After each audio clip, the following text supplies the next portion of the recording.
ಎಲ್ಲರಿಗೂ ನಮಸ್ಕಾರ. ನವಚೇತನ ಎಜುಕೇಷನ್ ಚಾನಲ್ಗೆ ಎಲ್ಲರಿಗೂ ಸ್ವಾಗತ. ಈಗ ನಾವು 2025ನೇ ವರ್ಷವನ್ನು ಮುಗಿಸಿ ಮುಂದಿನ ಹೊಸ ವರ್ಷಕ್ಕೆ ಹೆಜ್ಜೆಯನ್ನು ಇಡ್ತಾ ಇದ್ದೀವಿ.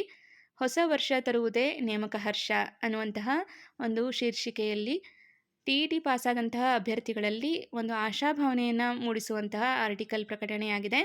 ಇಲ್ಲಿ ಪ್ರಮುಖ ದತ್ತಾಂಶಗಳನ್ನು ನೋಡೋದ್ರ ಜೊತೆಗೆ ಕೆಲವೊಂದಿಷ್ಟು ಪ್ರಮುಖ ವಿಷಯಗಳನ್ನು ಚರ್ಚೆ ಮಾಡೋಣ. TET ಬರೆದ ಅಭ್ಯರ್ಥಿಗಳಲ್ಲಿ ಹೊಸ ಆಸೆ. ರಾಜ್ಯದಲ್ಲಿ ಅರ್ಹತೆ ಗಳಿಸಿದವರು 4.47 ಲಕ್ಷ ಮಂದಿ. ಹೊಸ ವರ್ಷ ತರುವುದೇ ನೇಮಕ ಹರ್ಷ. ಸೊ ಮುಂದಿನ ವರ್ಷದಲ್ಲಿ ನೋಟಿಫಿಕೇಷನ್ ಆಗುವಂತಹ ಎಲ್ಲ ಸಾಧ್ಯತೆ ಇದೆ. 2025ರಲ್ಲಿ ಬಹಳಷ್ಟು ಜನ ಅಭ್ಯರ್ಥಿಗಳು TET ಪರೀಕ್ಷೆಯನ್ನು ಬರೆದು ಪಾಸಾದವರಿದ್ದಾರೆ. ಸೊ ಈಗ ಒಂದು ಪ್ರಶ್ನೆ ಉದ್ಭವ ಆಗುತ್ತೆ, ಏನು ಅಂದರೆ 4.47 ಲಕ್ಷ ಮಂದಿ ಪಾಸಾಗಿದ್ದಾರೆ. ಸೊ ಅಷ್ಟು ಜನ ನೆಕ್ಸ್ಟ್ ಇಯರ್ ಶಿಕ್ಷಕರ ನೇಮಕಾತಿ ಪರೀಕ್ಷೆಯನ್ನು ಬರೀತಾರಾ ಅನ್ನುವಂಥದ್ದು. ಅಷ್ಟು ಜನ ಬರೆಯೋದಕ್ಕೆ ಸಾಧ್ಯ ಇಲ್ಲ. ಯಾಕಂದರೆ ಇಲ್ಲಿ ಈ ವರ್ಷ ಒಂದು ಹೊಸ ನಿಯಮ ಬಂದಿತ್ತು. 1 to 5th ಈಗ ಆಲ್ರೆಡಿ ಯಾರೆಲ್ಲ ಟೀಚರ್ಸ್ ಇದ್ದಾರೆ ಅವರೆಲ್ಲರೂ ಕೂಡ TET ಪರೀಕ್ಷೆಯನ್ನು ಪಾಸಾಗಿರಬೇಕು ಅಂತ ಹೇಳಿದ್ದಕ್ಕೋಸ್ಕರ ಬಹಳಷ್ಟು ಜನ ಏನು ಮಾಡಿದ್ದಾರೆ, ಈ ಒಂದು TET ಪರೀಕ್ಷೆಗೆ ಅಪ್ಲೈ ಮಾಡಿ ಸಾಕಷ್ಟು ಸಂಖ್ಯೆಯಲ್ಲಿ ಪಾಸಾಗಿದ್ದಾರೆ. ಸೊ ಅವರು ಈ ಒಂದು ಕಾಂಪಿಟೇಷನಿಂದ ಎಲಿಮಿನೇಟ್ ಆಗ್ತಾರೆ. ಓಕೆ, 2025ರಲ್ಲಿ ಎಷ್ಟು ಜನ ಪಾಸಾಗಿದ್ದಾರೆ ನೋಡಿ. ಇಲ್ಲಿ 2025 ಡಿಸೆಂಬರ್ 7ರಂದು TET ಫಲಿತಾಂಶ ಪ್ರಕಟವಾಗಿದ್ದು ದಾಖಲೆಯ 97,383 ಅಭ್ಯರ್ಥಿಗಳು ಅರ್ಹತೆ ಗಿಟ್ಟಿಸಿದ್ದಾರೆ. ಸೊ ಇಲ್ಲಿ 97,383 ಈ ಒಂದು ಸಂಖ್ಯೆಯಲ್ಲಿ ಈಗ ಆಲ್ರೆಡಿ 1 to 5th ಅಪಾಯಿಂಟ್ ಆಗಿರೋ ಟೀಚರ್ಸ್ ಸಂಖ್ಯೆ ಇದೆ ಅನ್ನೋದನ್ನು ನಾವು ಗಮನದಲ್ಲಿಟ್ಕೊಳ್ಬೇಕು. ಸೊ ಕಾಂಪಿಟೇಷನಿಂದ ಇವರೆಲ್ಲರೂ ಕೂಡ ಎಲಿಮಿನೇಟ್ ಆಗ್ತಾರೆ. ಇವ್ರು ಯಾರು ಕೂಡ ನೆಕ್ಸ್ಟ್ 1 to 5th ಎಕ್ಸಾಮ್ನ ಬರೆಯೋದಿಲ್ಲ, PSTR ಎಕ್ಸಾಮ್ನ ಬರೆಯೋದಿಲ್ಲ. ಸೊ ಇದು ಇವರೆಲ್ಲರೂ ಕೂಡ ಸ್ಪರ್ಧೆಯಿಂದ ಹೊರಗುಳಿತಾರೆ ಅನ್ನುವಂಥದ್ದು. ಮತ್ತು 4.47 ಲಕ್ಷ ಮಂದಿಯಲ್ಲಿ B.Ed ಅಭ್ಯರ್ಥಿಗಳು ಇರ್ತಾರೆ, ಜೊತೆಗೆ 1 to 5th ಟೀಚರ್ಸ್ ಬರೆಯೋರು ಇದ್ದಾರೆ. ಸೊ ಇಲ್ಲಿ ಕಾಂಪಿಟೇಷನ್ ಅನ್ನೋದು ಎರಡೂ ಪರೀಕ್ಷೆಗಳಿಗೂ ಬೇರೆ ಬೇರೆ ಆಗಿರುತ್ತೆ ಅನ್ನೋದನ್ನು ಕೂಡ ನೋಡ್ಕೊಳ್ಬೇಕು. ಈಗ ಮಂಜೂರು ಮತ್ತು ಖಾಲಿ ಹುದ್ದೆಗಳ ವಿವರವನ್ನು ನೋಡೋಣ. ಪ್ರಾಥಮಿಕ ಶಾಲೆಗಳಲ್ಲಿ ಒಟ್ಟು ಹುದ್ದೆ ಎಷ್ಟಿದೆ ಅಂತ ಅಂದರೆ 1,88,531. ಮಂಜೂರಾದಂತಹ ಹುದ್ದೆಗಳು 1,38,802. ಹಾಗಾದರೆ ಖಾಲಿ ಹುದ್ದೆಗಳನ್ನು ನೋಡೋದಾದರೆ ಪ್ರಾಥಮಿಕ ಶಾಲೆಗಳಲ್ಲಿ 49,729. ಇನ್ನು ಪ್ರೌಢಶಾಲೆಗಳಲ್ಲಿ 11,796. ಇನ್ನು ಒಟ್ಟು ಹುದ್ದೆಗಳನ್ನು ನೋಡೋದಾದರೆ 61,525 ಹುದ್ದೆಗಳು ಖಾಲಿ ಇದೆ.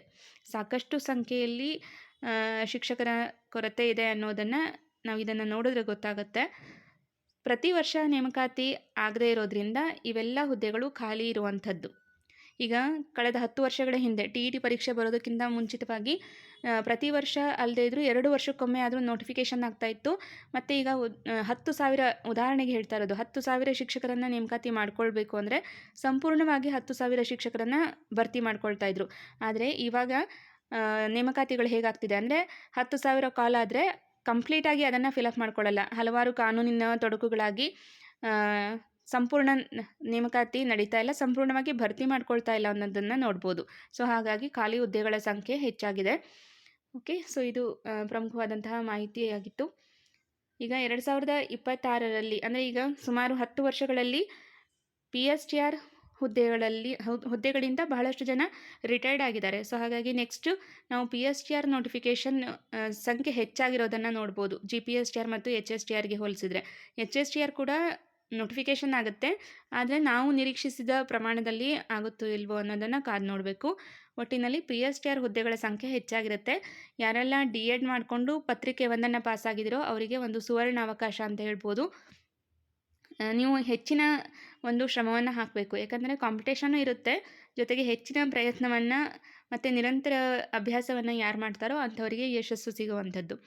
ಈಗ ಕಾಂಪಿಟೇಷನ್ ಹೇಗಿದೆ ಅನ್ನೋದನ್ನು ನಾವು ಅಂದಾಜು ಮಾಡ್ಬೋದಲ್ವ. TET ಬ್ಯಾಕ್ ಸ್ಕೋರ್ ಜಾಸ್ತಿ ಮಾಡ್ಕೊಂಡಿರ್ತಾರೆ, TET ಅಂಕವನ್ನು ಹೆಚ್ಚು ಮಾಡಿಕೊಂಡು, ಜೊತೆಗೆ ನಿರಂತರವಾದಂತಹ ಅಭ್ಯಾಸದಲ್ಲಿ ಇರೋರಿದ್ದಾರೆ. ಸೊ ಅಂಥವರನ್ನು ನೋಡಿಕೊಂಡಾಗ ನಾವು ಹೇಗೆ ಅಭ್ಯಾಸ ಮಾಡಬೇಕು ಅನ್ನೋದನ್ನು ಕೂಡ ನಾವೇ ಅದನ್ನು ಅನಾಲಿಸಿಸ್ ಮಾಡ್ಕೊಳ್ಬೇಕು.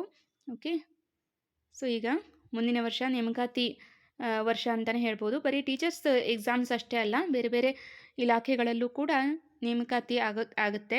ಸೊ ಅದಕ್ಕೂ ಕೂಡ ಪ್ರಯತ್ನವನ್ನು ಮಾಡಿ, ಯಾಕಂದರೆ ಒಂದೇ ಪ್ರಯತ್ನದಲ್ಲಿ ಇರಬಾರ್ದು. ನಾವು ಹಲವಾರು ಎಲ್ಲ ಎಕ್ಸಾಮ್ಸ್ಗಳಿಗೆ ಅಪ್ಲೈ ಮಾಡಿದಾಗ ನಮ್ಮ ನಾಲೆಡ್ಜ್ ಹೆಚ್ಚಾಗುತ್ತೆ. ಅದು ನಿಮಗೆ ನೆಕ್ಸ್ಟ್ ಟೀಚರ್ಸ್ ಎಕ್ಸಾಮ್ಗೂ ಕೂಡ ಹೆಲ್ಪ್ ಆಗುತ್ತೆ. ಸೊ ಇದು ನನ್ನ ಓನ್ ಎಕ್ಸ್ಪೀರಿಯನ್ಸು. ನಾನು ಕೂಡ ಹಲವಾರು ಬಾರಿ SDA ಬರೆದಿದ್ದೀನಿ, FDA ಬರೆದಿದ್ದೀನಿ. ಅನಂತರ 1:2 ಬಂದಿದೆ, ಆದರೆ 1:1 ಹೋಗಿರಲಿಲ್ಲ. ಹಾಗಾಗಿ ಈ ಒಂದು ಎಕ್ಸ್ಪೀರಿಯನ್ಸ್ನ ನಿಮ್ಮೊಂದಿಗೆ ಹಂಚ್ಕೊಳ್ತಿದ್ದೀನಿ.